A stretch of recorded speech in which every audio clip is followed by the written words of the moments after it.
nagtitinda si ate dito ng ano. Atsara. Nanay Tessie ata ito. Diba? Tapos meron siya ditong tilbok. Ube. Ube pala to. Yan, hindi tilbok. Yan po yung mga kakanin ni ate. At meron po siyang bestseller dito. Ito po. Yan po yung butchi. Masarap po yan. Bestseller yan ni ate. Tapos sa kanya ate po ito, suman. Hi! Ayan po si Jornet. Oh. Parang nakatapunan ng liwanag. Yan. Yan po si Jornet na sexy. Yan po ay nagtitinda ng mga prutas dito sa palengke. Ayan po.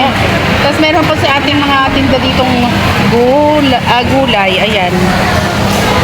Ayan si Ate Tess. Meron siyang labong. Tapos meron siyang puto.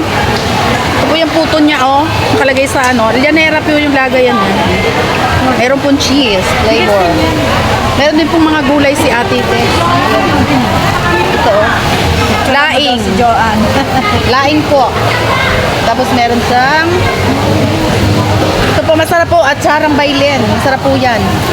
Atsarang baylen po yan. Masarap po yan dito sa amin. Yan po, may mga puto si ate, oh. May mga flavor. Puto pao. Ako, puto pao.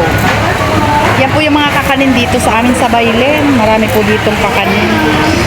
Yan po ang puto ni ate, oh. Bilog na bilog. Masarap po yan. Masarap din si ate magluto ng kutsinta. Yan po, nagluluto din ng kutsinta. Saka po ng mga galapong. Ayan, galapong. May biko po. Ayan. Yan po yung mga kakanin dito sa baylen. Masarap po yan. Kakaning baylen. Tapos po yung labong. Yan po ang indimad ngayon. Ayan. Tinitinda po yan ni ate. Marami po si ating tinda lagi niyan. Basta po indimad ang labong. Maragi po si ating merong ano. Ate, magkano ang ganito niyo? Ah, ito po 100 lang. Masarap po yung atsara ni Ate Tess.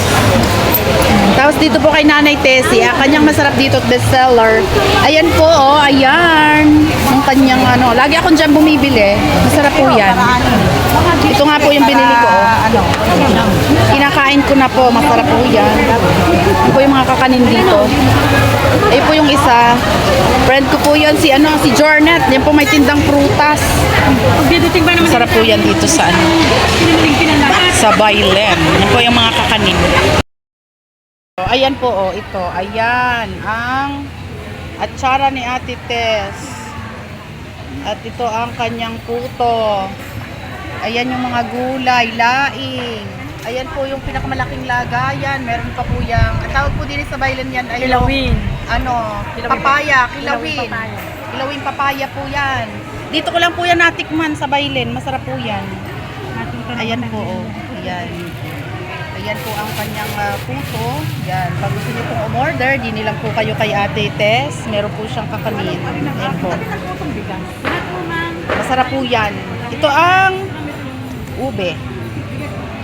Ito ang kay ate, oh. Suman. Meron pong sumang, po ay sumang malagkit na mag-asawa po, oh. Ayan, oh. Tapos ayun po, oh, yung isa pa. Yun po yung bigas pa, binabalot. Ganyan po yan. Ang balinghoy. Ha? Tapos balinghoy. Ayun po. May balinghoy si Ate Tess. Ay. Sarap. Ano ba yung puto nyo